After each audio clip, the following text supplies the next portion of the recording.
Yo, what's going on, y'all? I want to thank you if you're tuning in. I'm your host, Paco, and you're listening to Occupy the Media. And we're talking today with my guest, Ginger, on the line. In case you're just tuning in, she is speaking to us about what went down at the Maine convention. And I think we were starting to get into some of the shenanigans that were going on. So you want to go ahead and take off from where you're at again? Sure. So I was taking a picture of them just because I was bored and wanted to, have something on Facebook to make fun of them with. And then after I took one picture, I realized, they don't look very happy. And I realized that David was really talking angry to this guy. So I walked over and flipped on my camera and said, what's going on? That's where the video starts. And you see him saying, is that on? This guy is handing out fake slate, Ron Paul slates. And as soon as he realized the camera was on, he started walking away from us, found a cop, and told him, these people shouldn't be filming me. I don't give my permission to be filmed. Which David said, well, you're in public. It's a public arena. You don't really have that. But as soon as he said, I don't give him my permission to be filmed, I turned it off. I'm like, okay, that's fine. I'm not going to, I had his face. That was what was important. He didn't have his badge on. I couldn't get his name. And then the cop was annoyed with us that we were filming him. He just wanted to just stop doing this stuff. And so we were like, okay, we'll just leave him alone. And so I was like, okay, this needs to get online and quickly. And so I walked kind of back over, went back and grabbed my computer and walked back over to Ron Paul booth, plugged in, and was going to just make a little thing and edit this and get it up and upload it quickly. But while I was sitting there, they started doing more of the nominations on over the loudspeaker, and I actually started reading.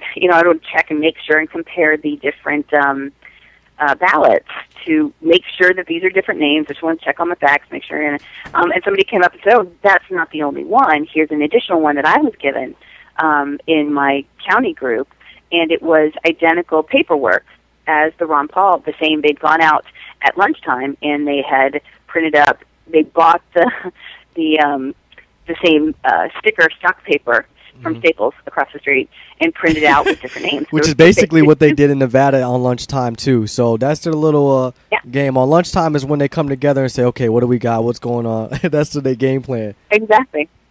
Yep, so they didn't get to eat lunch. They were just doing, dirty tricks for lunch instead.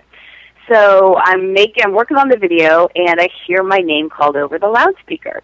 And I'm like, I didn't ask to be nominated for delegate. So Eric Brickey was standing, I'm talking about a lot about Eric, he was everywhere. He was standing kind of near the booth, and I said, Eric, I just got nominated over on the, at the podium. And he was like, oh. So we ran back out there, and as soon as we got on the floor, they made the guy repeat what he was saying, I guess because he had a whole sheet of people, and they said, well, you can only do 15 at a time, so you have to, whatever. So he was back at the microphone, and he said, he started the names again. He said, when you say your name, he says your name, yell, I refuse the nomination. So I screamed at the top of my lungs, I refuse the nomination. And then everything kind of shut down for a second, and we went over and consulted with the parliamentarian, came back and said, okay, we need to come to the microphone to do that. And then other people started realizing, wait a minute, I thought I heard my name too. So there was a long line of microphone of people, people walking up there to refuse the nominations that this guy And basically, made. your name isn't supposed to be up there because your name isn't on the original slate, or it is on the original slate too? It's not. I was not a Ron Paul endorsed delegate, and I didn't tell anybody I wanted to run for delegate to Tampa. So while we were waiting, the guy was still standing at the microphone with this piece of paper, so I walked up to him with my camera, but I didn't hit the button right, it didn't record. I thought it was recording, and just said, why'd you nominate me? Who are you, and why'd you nominate me? And he was embarrassed. Like, he would look at me, he kept looking around really nervously, and like he had been busted. I asked him 3 times, like, why'd you nominate me? Do you know who I am? It should have been like, do you find me attractive? Do you think I'm really bright? What are my qualities that really made you think I need to be in Tampa to pick the president? So he didn't answer me, so I just walked away, and then everybody kind of had to spend 15, 20 minutes refusing the nominations. And I put the video together, and then another woman had come up, and there's additional.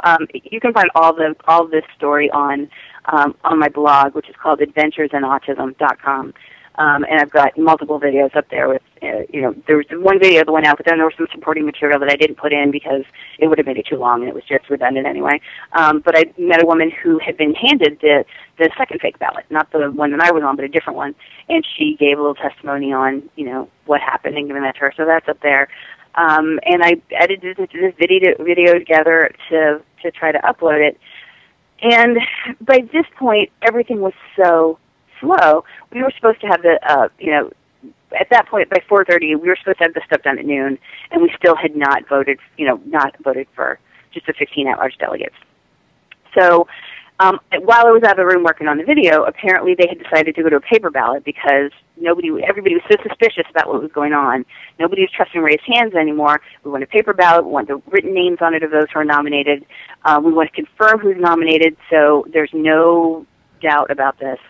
And then what happened was apparently the chair had given the paper ballots to the county people and said to the county chairs, because we voted for these, by county, and said, okay, hold on to these, and then I'll, and when I say we'll do this. Apparently 2 of the people didn't hold on to them, passed them out, and did the balloting before they were supposed to. So they went to bring them back in, and the chair was like, okay, we haven't started that process yet. You weren't supposed to do this. And had to make the decision, okay, do we just accept these that have been done kind of out of order, or do we do the whole thing again? And they decided, I guess, again, I was out of the room, so this is kind of secondhand. They decided to be on the safe side. Nope, let's go get more ballots printed. We're going to do this all at once to make sure this is, done in order, and nobody can say there's, ballots here, there's ballots there, nobody's voting at the same time. So that was another delay. So by this time, people were really stressed out because we were supposed to then break up into our 2 different congressional districts and vote for delegates. The remaining 6 delegates in 6 at this point, 6 delegates in our caucuses, 3 in our congressional districts, 3 each, and then for electoral college representatives and so we started working on that, but by the time that it happened, it was late into the day. We had already gone very late. Tempers were really high. People were annoyed. They were setting up a dinner on the floor, and they put people in the stands, and it was very loud because all the people are setting up tables, and they were supposed to have a PA for our county, and they didn't. So would you say that there was a lot of stalling going on? There was, oh my gosh, there was so much stalling going on. And I kept hearing, well, the lawyers for Romney this, the lawyers for Romney that. And then on Monday, or Sunday night, the news reported, well, the lawyers for Romney was challenging Benjamin the results. Benjamin Goldberg, who was Bush's attorney in Bush v. Gore. So they cared so much about this little piddly Maine with our 4 little electoral votes that they sent Bush's attorney, and this was Romney's highest level attorney, to Maine to start contesting everything. So at that point, I'm like, wow, they are worried about Maine. We're a little state, but we're a bellwether state. And the old saying in Maine is, as Maine goes, so goes the nation. Because when we elect a governor, the next president elected is of that party.